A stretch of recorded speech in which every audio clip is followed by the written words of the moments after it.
Deborah Owens, America's Wealth Coach, and it's time to get wealthy.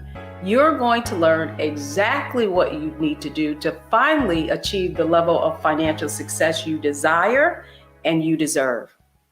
What does it take to actually build a successful business?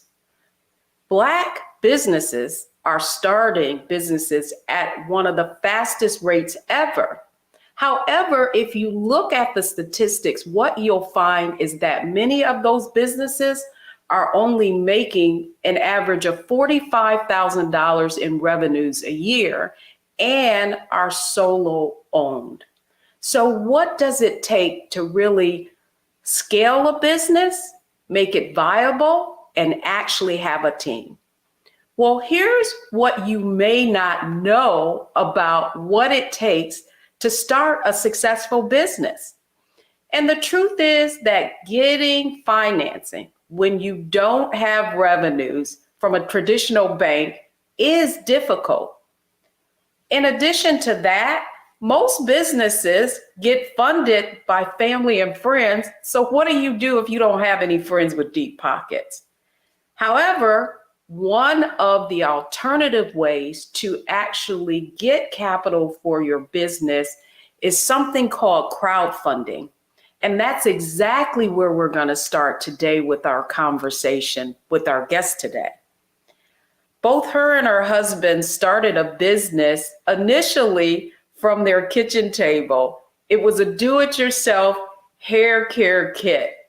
And they eventually grew that business to over $1 million in sales. And one of the ways they were able to scale that business and get access to capital was through equity crowdfunding. And so that's the conversation we're going to have today.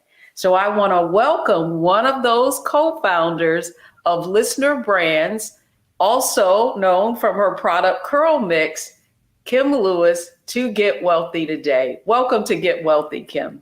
Deborah, thank you so much for having me. It's so good to see you.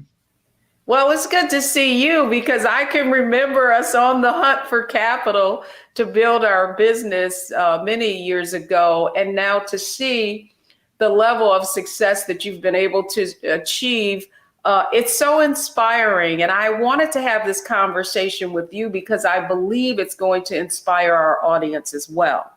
Now, we have a framework for financial success on our Get Wealthy program. It's called Mindset, Strategy, and Execution. So that's exactly where I want to begin with you today. And it's the mindset question. Now, I remember you struggling with this little hair care kit, do-it-yourself kit, and you weren't making a lot of revenues. What kind of mindset shift did you have to make in order to go from maybe six figures to that seven-figure target? That's a great question, Deborah. A lot of people, myself included, start businesses because they hate their job or they hate their boss. And honestly, I think that's one of the worst reasons to start a business. You should start a business because your product is needed in the world, not because you hate the person that you work with. If you hate your job and you hate your manager, go find a new job, a place that makes you feel comfortable. And I say that because starting a business is truly a labor of love and service. You are a servant first and foremost in everything you do.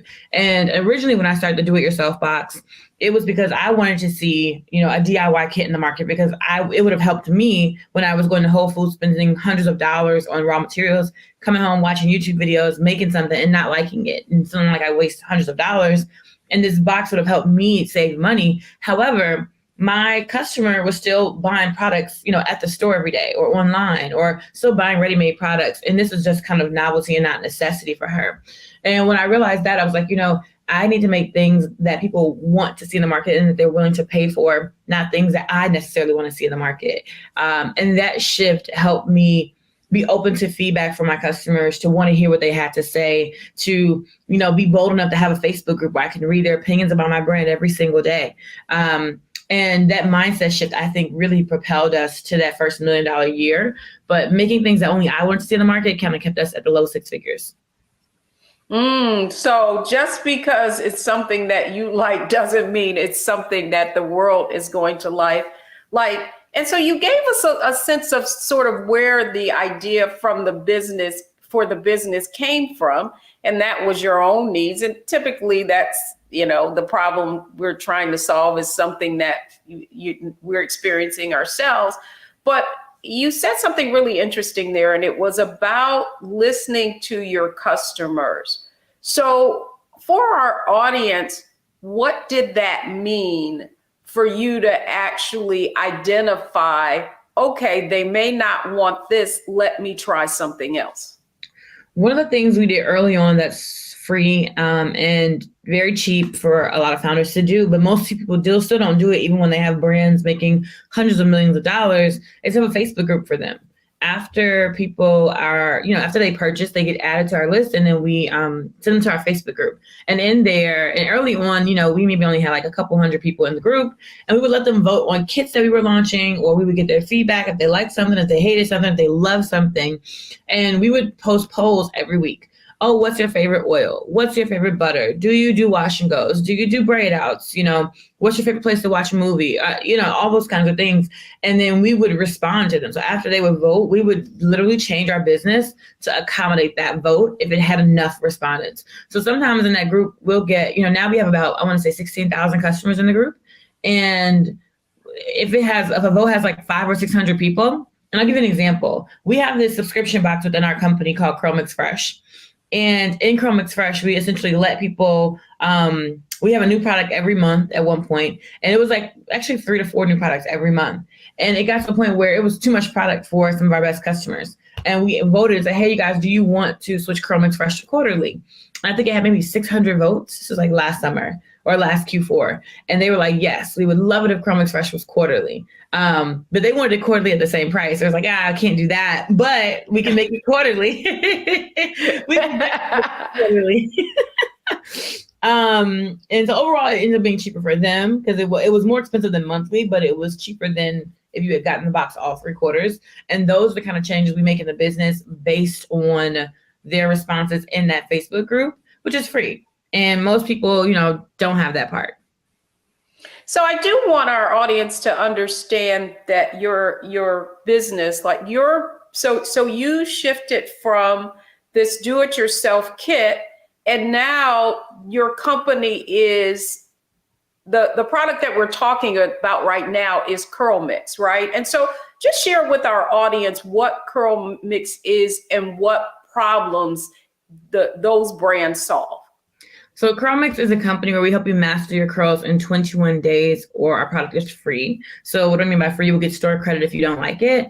And our primary product is a 4-step system to help women get this hairstyle. It's like a wash and go. It's for a Black woman over 40 who wants to have a signature look, who wants to look the same when she goes on a date, to church, to dinner, a soccer game for her kids or basketball game. But she wants to wear, use natural products. She wants it to be healthy for her hair. She doesn't want to wear extensions or weaves. And she's trying to, kind of get her hair to look more fuller and thick. And that is who our customer is and who we serve at Crowmix. But Crowmix is one brand. Sorry, go ahead, Deborah. No, go ahead. I want you to finish.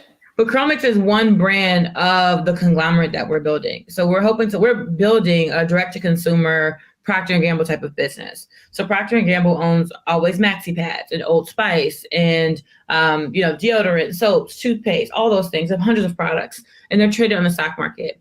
And my goal for my company is to be traded on the stock market one day. We're not yet, but crowdfunding gave me a bit of a taste of that. And so I want to do that. So we own all of our own manufacturing. We're vertically integrated. We hire Black and brown people from the South and West sides of Chicago, and we pay them starting at $19 an hour. And Crowmix is just one of the many brands that we're going to build. We have Crowmix and 4C only, and hopefully we'll launch more brands in the future. I just wanted people to know that you've broadened that scope, from that kit to now a brand. And brand means many products within that brand. And I believe you already gave us some insight into the name of your brand is now Listener Brands, and you shared that you've been listening to customers. So is that where the brand was derived from, the name? Yes, we make brands that listen. And when I say listen, people will say, well, how do you know how your customers feel? And most people are doing like a survey, every year to get feedback from their customers. I literally log into Facebook and see what they think every single day, because I am in the Facebook groups and we have community managers. We spend more time in our Facebook groups than we do on Instagram. And so the name for our holding company or our conglomerate, I realized, like, what do? We make brands in overlooked segments of the market. We make brands that listen to its customers. And so Chromix came from that, from me listening in those Facebook groups about what people actually wanted versus the DIY box. And the same with 4C Only. The number one comment on all of our ads was like, but this doesn't work for 4C hair. And I realized that the 4C women wasn't celebrated, even though everyone in our industry knows they convert and spend more money than everyone else, but no one was willing to put them at the front of the marketing, on the bottle, on the label. And so we went ahead and did that. And we listened to an overlooked segment of the market. And so that's what Listener Brands does. It makes brands that listen. That's interesting that you say that 4C, and I want you to explain to our audience what is 4C hair and why you focusing on it and putting it at the forefront of your marketing is so important. So there's this now, the hair types, they don't necessarily, they matter, but they don't matter, right? Like, so they matter in the sense of you want to be able to figure out who has hair similar to yours, but it isn't something that you should live and die by, right? It's something that you just, this is a tool that I can use sometimes. And essentially what it is 4C hair is on a spectrum, right? The person who created this model basically says that hair has, type 1, 2, 3, and 4. And then in every type, there's a level A, B, and C. And type 1 is straight hair. Type 4 is coily, kinky hair. But type 4 is the coiliest, kinkiest hair, and the tightest, right? So if you're like your afro in its natural state, if it's really, really tightly coiled, really, really kinky, then we call that 4C hair. And what we find is that a lot of the marketing kind of skips to the middle, where the person has like loosely coiled hair and she's curly, but like the truth of the matter is most of us do not look like that, especially Black women. And so 4C is usually just kind of lumped in there with everybody else. But their hair is very, very different. Think of like Lupita or Viola Davis, like they have like 4C hair. And so what we wanted to do is put them at the forefront without manipulating their hair, without making it look like it's straight or look like it's wavy, letting it live in its 4C glory, and celebrating them on the website. So when they come to the website, they see a woman with 4C hair, not someone who has like, loosely coiled or, whatever kind of texture. And so that is what 4C hair is. Yeah, I'm not going to go there, but like so often what we thought was like good hair, that was curly, that wasn't kinky. So you may not go there, but I'm going to go there because that really is, the point of the fact of the matter is that so often what is depicted in media or marketing is what is considered idea from a totally out of the culture perspective. The only other question I have for you is I want to make sure people understand you created a sort of product for 4C hair, but I know in someone that's used your product, but even in the Curl Mix family, there's still a product that I can use in Curl Mix. Certainly there, you have different products for different types of hair, but I just wanted to clarify that with you. Yeah, so Chromix is a much bigger brand than 4C Only. 4C Only has about 4 to 5 products available. Chromix, we have like over 100 probably. We have a few different kits to help you get a wash and go. So Chromix is a 4-step system to help women get this hairstyle. But we also offer other things like twist out creams and Chromix Fresh. And Chromix Fresh is our category where we have a ton of other products where there's like a little face, a little body, but mostly hair. There are protein treatments, there are color waxes, there are like all kinds of things in Chromix Fresh. So Chromix is a much bigger company than 4C Only, but 4C Only is only a year old. So we're hoping to grow it and scale it just like we did with Chromix. Well, I'm glad you said scale, because that is the next part of the conversation that I want to kind of get into. And that is, we talked about mindset and the fact that you had to move from just making things that you think you want, and really began to listen to your customers and create products that are going to solve their problems, because that's what they're going to spend money on. When we come back, I really want to talk more specifically about strategy and how you were able to get the financing and the funding to scale CrowMix. So folks, don't go anywhere. When we come back, we just talked about mindset. Next, we're going to talk about strategy and how she was able to go from that kitchen table to what we call in the business cap tables when you get funding for your business. So don't go anywhere, folks. We'll be right back.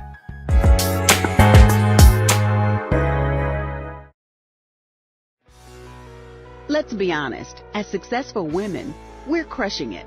Maxed out 401k and Roth IRA? Check. Aggressive savings and investments? Check. Yet, the freedom our success was supposed to buy can leave us stuck on the six-figure hamster wheel, watching retirement slip further down the road. There's another way. Get coaching courses and community at wealthyu.com. Pull up a chair, take your seat at the Black Table with me, Dr. Greg Carr, here on the Black Star Network. Every week, we'll take a deeper dive into the world we're living in. Join the conversation only on the Black Star Network.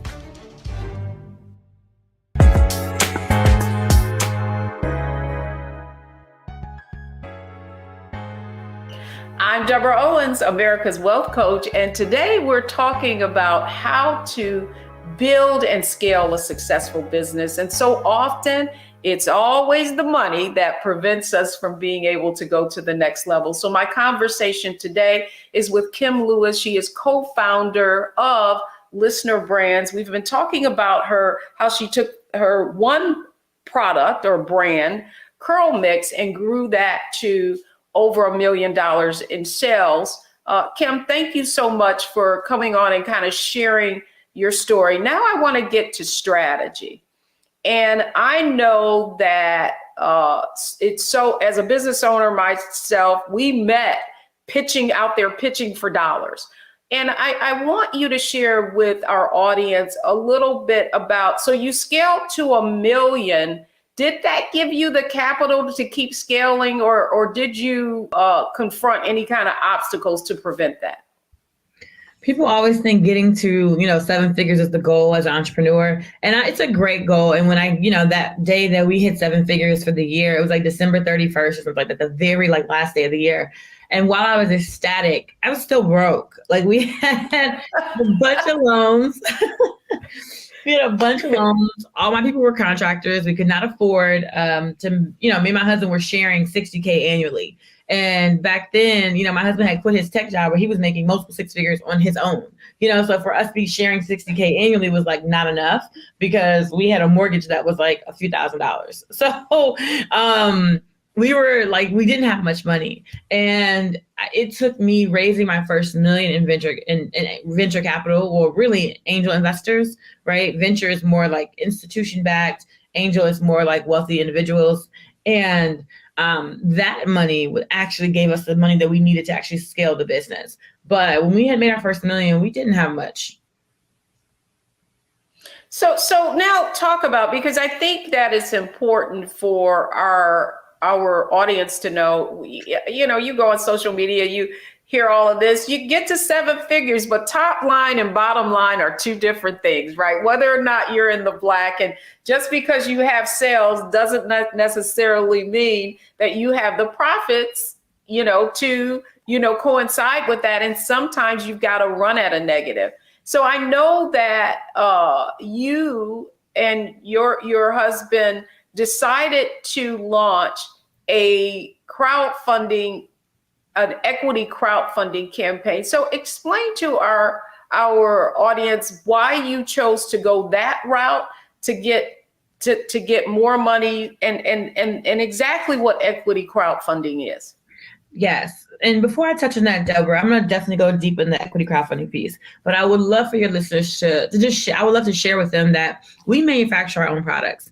And that's special because most people are ordering their products from China, whether it be fashion or skincare, makeup or whatever. They're ordering from China. They're paying, I don't know, $1 or less sometimes for their raw materials or for the actual product that they're buying. And then they're selling it for like 20 or so here in the States, maybe 50, depending on if it's a skincare item. They're paying maybe a few bucks per item.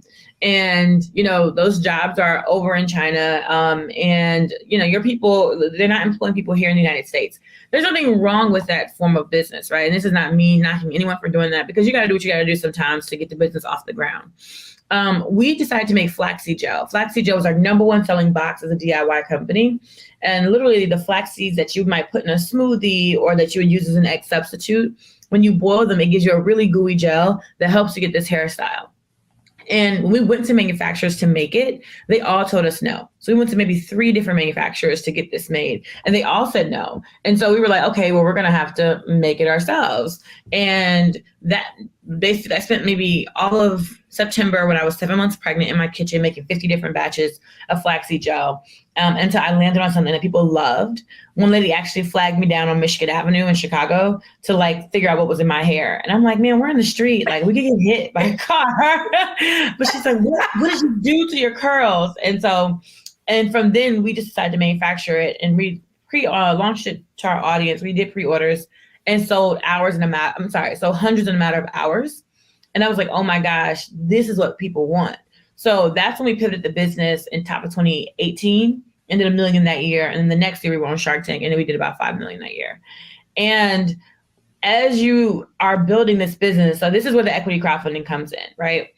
Manufacturing is capital intensive. You are buying all the raw materials, you are buying the machinery. Sometimes the machinery, just like a mixer, sometimes it's like $15,000, just to mix, to have a mixer on hand. And then you need 2 in case one breaks and you don't have another mixer, you can't make any product. On top of, paying your team, right? If my payroll is, $60,000, $70,000, I'm paying $30,000 alone in payroll tax for that payroll. And that's because I employ stateside. That's because I employ people in Illinois. I employ people of color, and I pay them a living wage. Minimum wage here is $10, $12. That's poverty in Chicago. And so I'm not willing to do that, especially not to my people. And so we start $19 an hour. For our full-time employees, we offer 401k, healthcare, benefits, vision, dental, et cetera. And in doing that, right, you manufacture, you pay people well, and you are growing very, very fast. That sometimes leads to lack of profit, because essentially I'm not stealing profit from my workers, right? And so what does that mean? That means I have to go ahead and fund the business. I have to find money to be able to do these things in my business. And so I have to go and pitch venture capitalists and see if I can get an investment from them. But I did that. I maybe spoke to about 30 VCs, and they always want to see more. I was like, we grew 500% on the 1 million that we raised. No one wants to invest. And they're just like, we want to see more. But if the person who's writing the check on the other side of the table doesn't look like you, they're always going to need more to be convinced that you're the real deal. So I was like, I have 100,000 customers. I can raise my own investment. And that's when we had crowdfunded last year. We launched our campaign in April. And we ended up raising $4.5 million from about 7,000 investors. So that means people like me and you. And equity crowdfunding is really important, because before, people like me, non-wealthy individuals, they could not invest in private companies before they went public. That was only reserved for wealthy individuals, people who are, I would call rich, right? Making, $250,000 more annually, or having a net worth, I think it was $1 million or something like that. I might be getting the numbers wrong, but that's what it takes to be an accredited investor. And before this new law in 2012 called the Jobs Act, you could not participate in investing in an Uber or investing in a Facebook or investing in a Curl Mix or Listener Brands, because the law just said you could not. Now with equity crowdfunding, it opens up the opportunity for anyone, and you can invest up to 10% of your actual income into a, pre-IPO company. And I say pre-IPO means a privately held small business. And so that's what we did. We raised $4.5 million from 7,000 investors. I want to say maybe 60-ish%, which are our customers. And the other 40% are people who just were really inspired by what we were doing and, who found our campaign. No, I wanted you to explain it rather than I explain it, because I feel like when you can see what's happening in real time and how, you just gave context. And so the bottom line is that in order to invest in a company like yours prior to the Jobs Act of 2012, you couldn't unless you had an income of $200,000 if you're a single person, or if you're a couple, $300,000. Oh, sorry. You have a net worth, right, of $2 million, and you don't include your home, which for most African Americans, that's where most of their equity is, in their personal residence. So really what the Jobs Act allowed was for you, someone like you, rather than having to go to these venture capital, and as I've pitched it too. And so I've collected so many no's. At some point, I did the same thing you did, but not with an equity crowdfunding. But the point is, you were able to raise up to $5 million and give access to investors who typically are shut out. And what many people don't know is that it is in these early stage companies where so many fortunes have been made, whether it's, people like Reid Hoffman, and who, based on what I know, invested in PayPal before they went public. So it's before, to your point, going public, that the real risk is, I don't want to, paint a picture of, there's many fortunes to be made. You have to be willing to lose what you invest, but the opportunity for reward is much greater. So thank you for explaining that. And so did I hear right that 60% of your customers actually invested in the IPO? I mean, in the equity crowdfunding raise? Yes, in our crowdfund, we had 7,000 investors, and I think we brought 83% of the investors to WeFunder, which meaning only 17% of the people who invested they were already on WeFunder, and the other 83% we brought. And as far as customers go, 60% of that was my customers. So they really believed in our product and really believed in what we were doing and wanted to have a piece of it. They could not believe that I was offering this to them. They were so excited. And I think you bring up something else interesting that our audience needs to understand. You hear about crowdfunding platforms.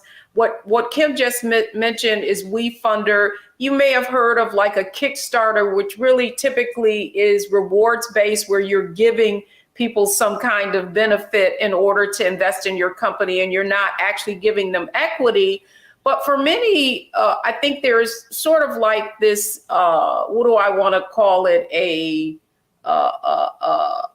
fable, if you will, that, oh, you just get on this platform and we're going to give you exposure and you're going to, people are going to automatically invest in your company. But what you just conveyed was the fact that you brought people to the table for WeFunder, which is on the WeFunder equity platform. And you maybe got a little bit, but it was you who really drove those investments into your company. Yeah, I like to think of it as the platform is just the vehicle, and that's all they're going to be. They're going to help you get your landing page up there. They're going to help you with the legal of it, do's and don'ts, point you to different resources, SEC attorneys, accountants, auditors, etc. But they are not responsible for raising your actual round. They are just meant to be a vehicle between you and the SEC. Right? Because you can't do your own crowdfund on your own platform. It's technically illegal. So they're just meant to be the ones that are working on behalf of the SEC to allow you to raise this crowdfund, but it's still your responsibility to bring your actual crowd. So I usually don't recommend crowdfunding for people who are just starting their businesses. If you don't already have, a mailing list of 10, 20,000 people or more, crowdfunding is going to be very, very difficult for you. Absolutely. You've got to have some kind of network already to leverage the platform itself. And of course, I think the fact that you had proof of concept, meaning your, revenue, people are buying your products and those people are happy with it, is brilliant. And that's exactly where I want to go next. And that is execution. So what you just heard is the shift that Kim and her husband had to make to go from this sort of mom and pop business to actually scaling and employing people. And then the strategy that she used basically was to listen to her customers. But now let's really talk about, she did that crowdfunding campaign. I'm more interested in what that crowdfunding allowed her to do. And so when we come back, we're talking execution.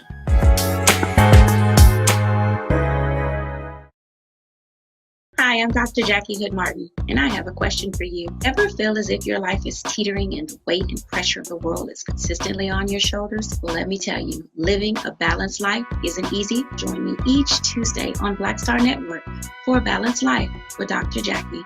We'll laugh together, cry together, pull ourselves together, and cheer each other on. So join me for new shows each Tuesday on Black Star Network, A Balanced Life with Dr. Jackie.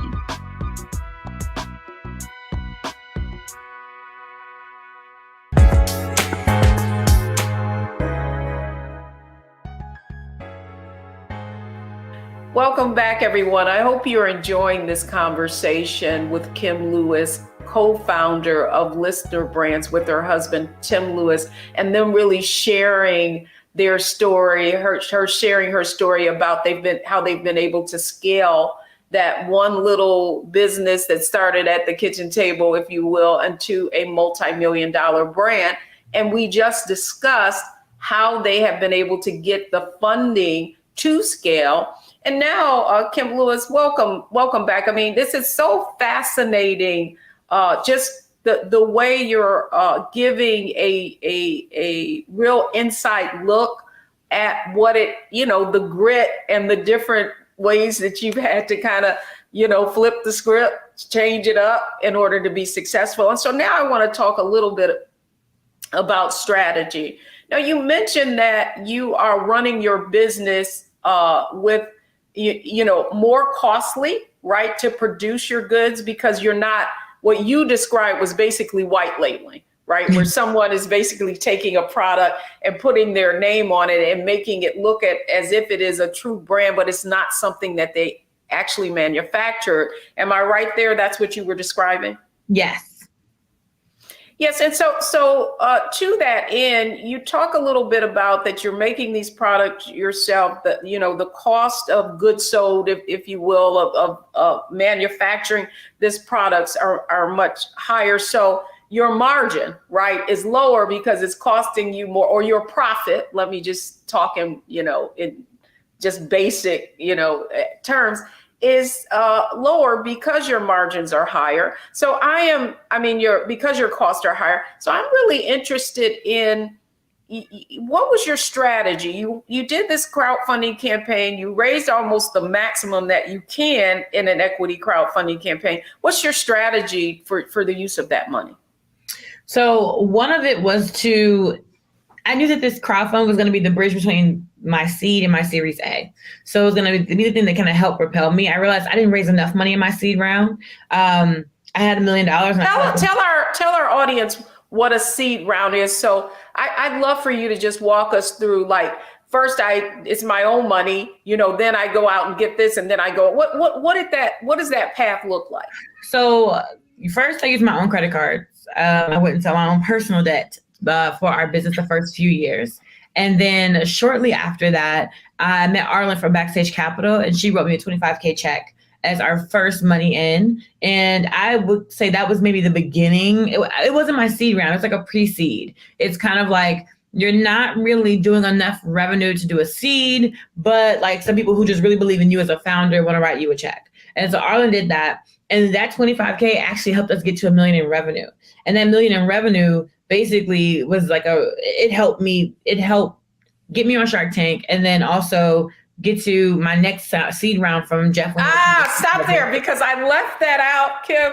It's terrible. I left that out, that you So you get to this $1 million. What many people don't know is that Kim was on, and her husband were on Shark Tank, and they walked away from that. And will you be profitable? Wow. Yes, we'll be cash flow positive in 1 month. In 2 months, we'll be profitable. And we're projecting $180,000 in profits this year. We walked away from a $400,000 offer from Robert Herjavec for 20% equity stake in our company because he was essentially valuing it at $2 million and we were already going to make $1 million. So that, you know, that's typically not how that works, especially when you're that early. That's why they call them sharks. Right?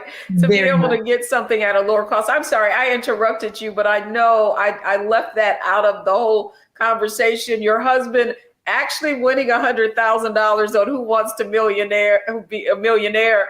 And then, you know, this whole going on Shark Tank and turning down the money, but keep going. So you get the money from Arlen at Backstage Capital. You get to $1 million in revenues, then what?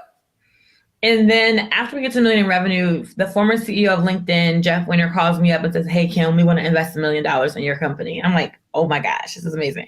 And so took that deal and that helped propel us to that $5 million. And the first thing we did would that be considered seed capital or what would that be? That was my first priced round and I consider it my seed round. So typically seed rounds are like your first official round. And you are looking at, $1 to $3 million, I would say. Most seeds, I feel like are 1 to 5. Honestly, depends on the company. 1 to 5 million. I only raised $1 million at the time because I was trying to be really kind of cheap with my equity. And I think it served us well now, but back then I probably should have raised a little bit more.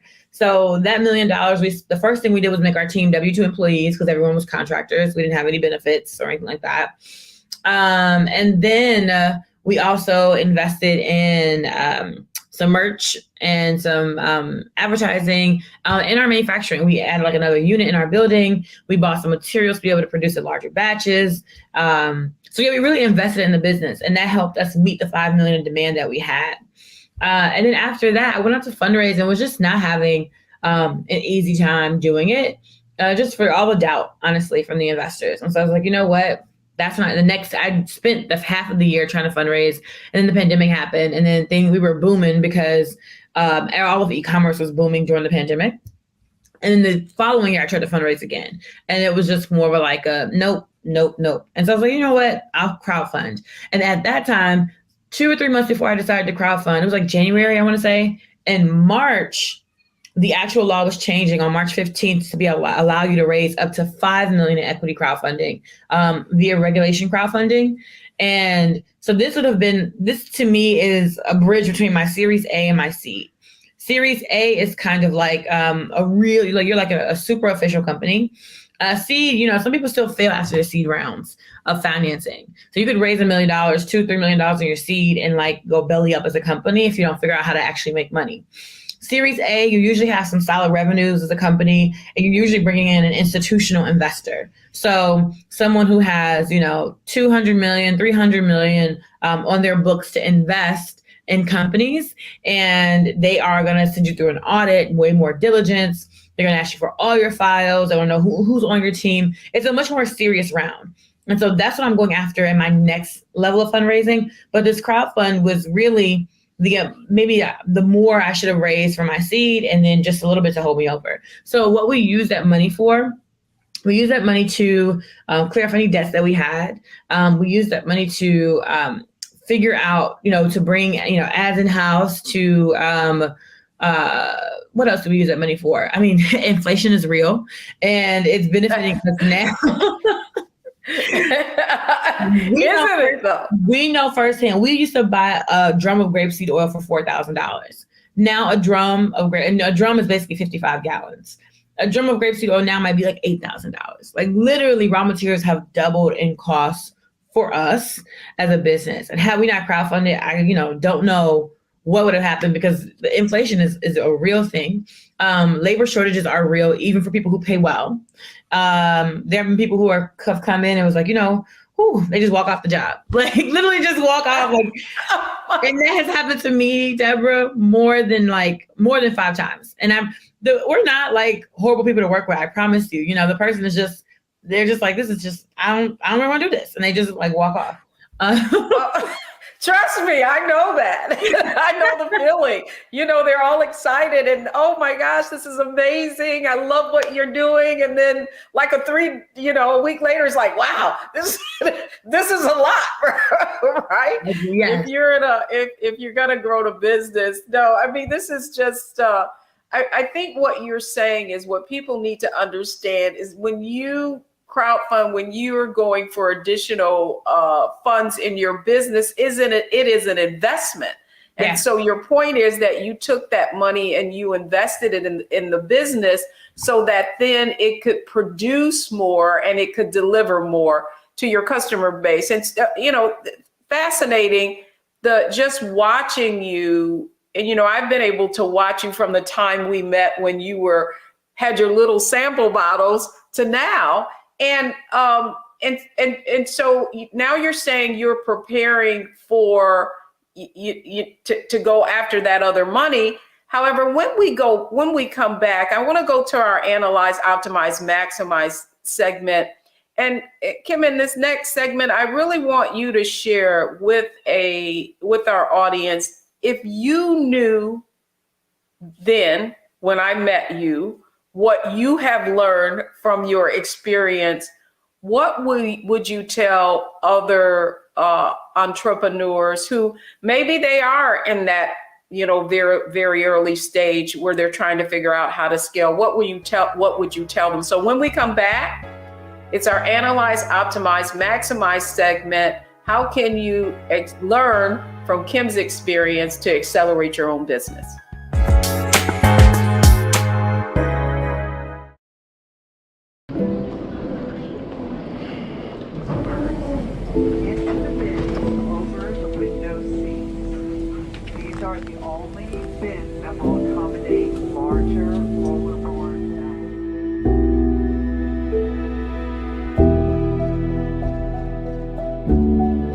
Put 10 in here? 10, and you don't come out till you die. And you eat him, you eat 10. Oh my God. So what?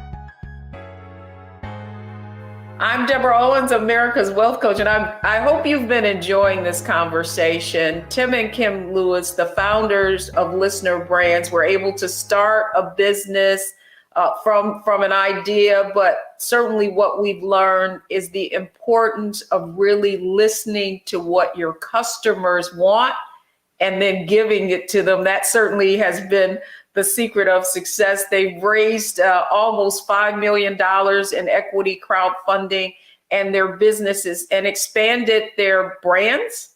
And now, Kim Lewis, welcome back to Get Wealthy. I really would love for you to share from this perspective. If you were to analyze what you have done now, what would you have done differently? First of all, and then second, how could you have maximized it and now optimize as you're going forward? So I know that's, just think, analyze, optimize, maximize. What do you know now that you didn't do that could propel you even further? One of the things, I feel like there are three things I learned, right? My number one job as a CEO is to always be finding money, whether that means making more money or raising more money or securing some kind of debt capital, or just figuring out all the ways. I feel like I know so many ways to get money now. So many. Like, I don't even know, there's a website where you can set the terms of your loan. And basically, just like you can crowdfund equity and you can crowdfund like rewards, you can crowdfund inventory. And they could have, 7,000 people all loan you, $100. And then now you've made up your loan and it has a certain payback period because it's a more guaranteed return for that investor, right? And so I didn't, that's the kind of example. It's an extreme example, but it's just like I know lots of ways to make money now, and to get money. And back then, I was focused more so working in the business, sending the emails or sending the SMS or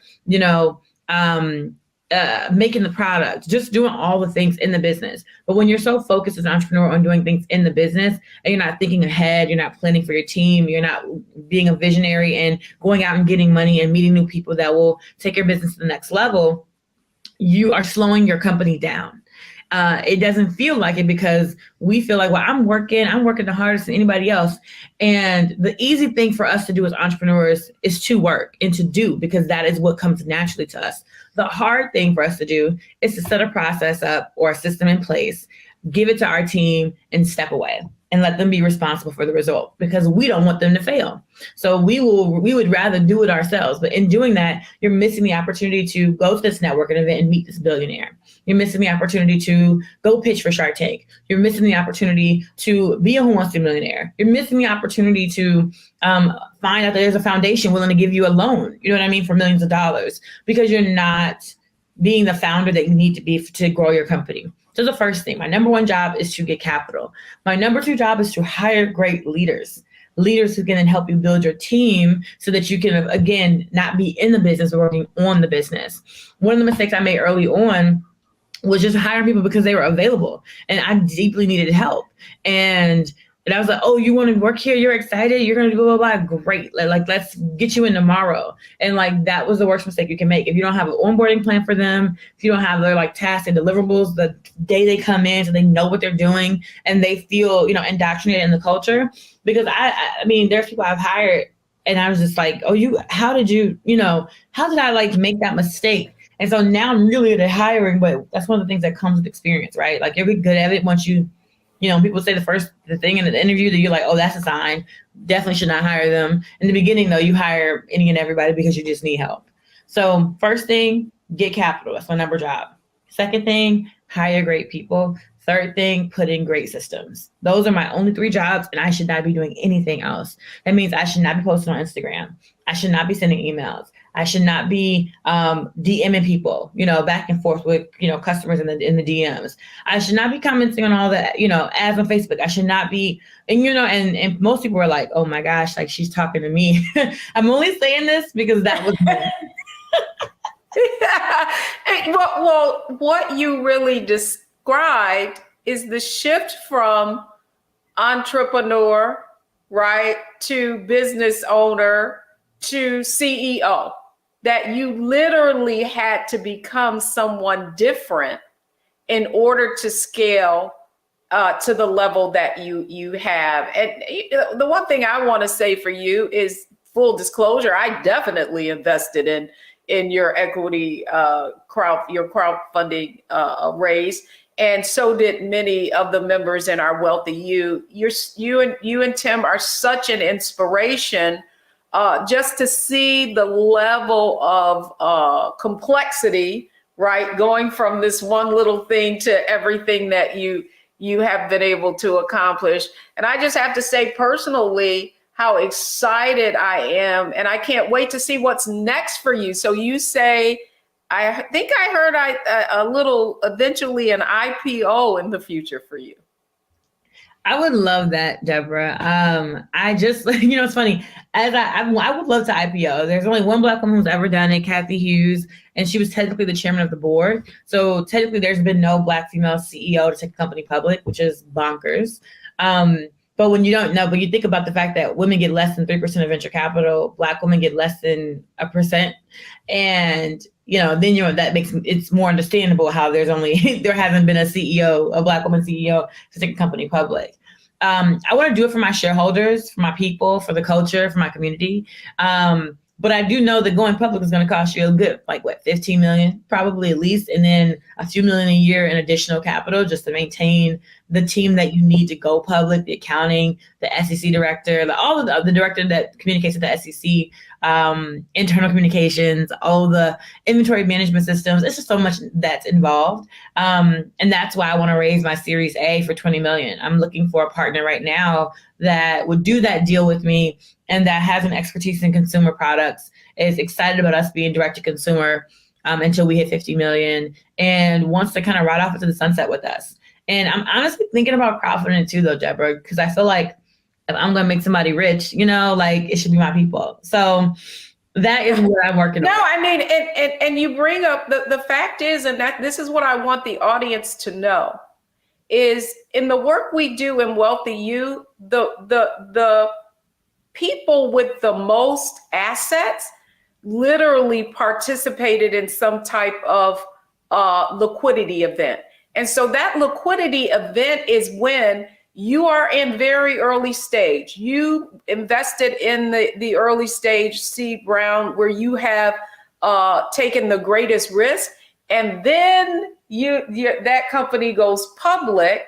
And then you are now the recipient of the shares and of the company going public.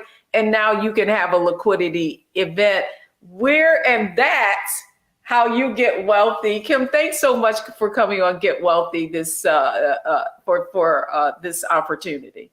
Oh, thank you so much, Deborah, for having me. Yes, and it is my hope and my dream to give all of you guys and all of your investors a liquidity event, whether that be an acquisition or an IPO. I prefer an IPO, but if I get a great acquisition offer, I'm no fool, okay? Like, I need to return all my 7,000 investors a return on their money.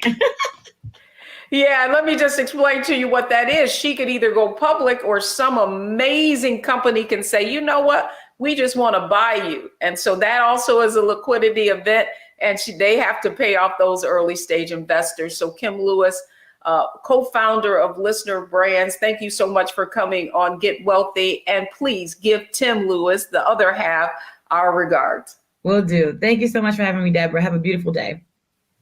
Thanks so much. Well, when we come back, the 3 takeaways from today's show that you need to know. Don't go anywhere. We'll be right back.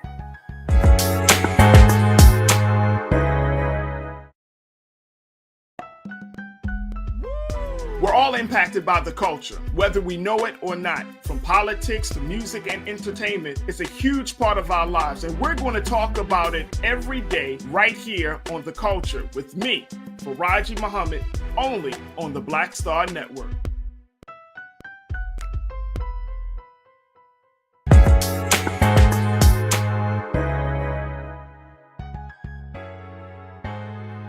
I hope you've enjoyed our conversation today. You've learned a lot about what it means to scale a business, but you've also learned the ins and outs of scaling a business, of getting access to capital, of seed funding. We covered a lot of ground, but here's the takeaway. First thing, and she said it takes money to make money. She said her job was to find capital for the company, and that's what you need to understand if you're going to scale your business. Secondly, it's not working in the business, it's working on the business. You have to become someone different if you want to go from that solopreneur to really that CEO. And then finally, it takes teamwork to make the dream work. It's not you being the talent, it's finding the talent to make your company grow. So that's going to do it for us today. Thank you for watching Get Wealthy. I'm Deborah Owens, America's Wealth Coach.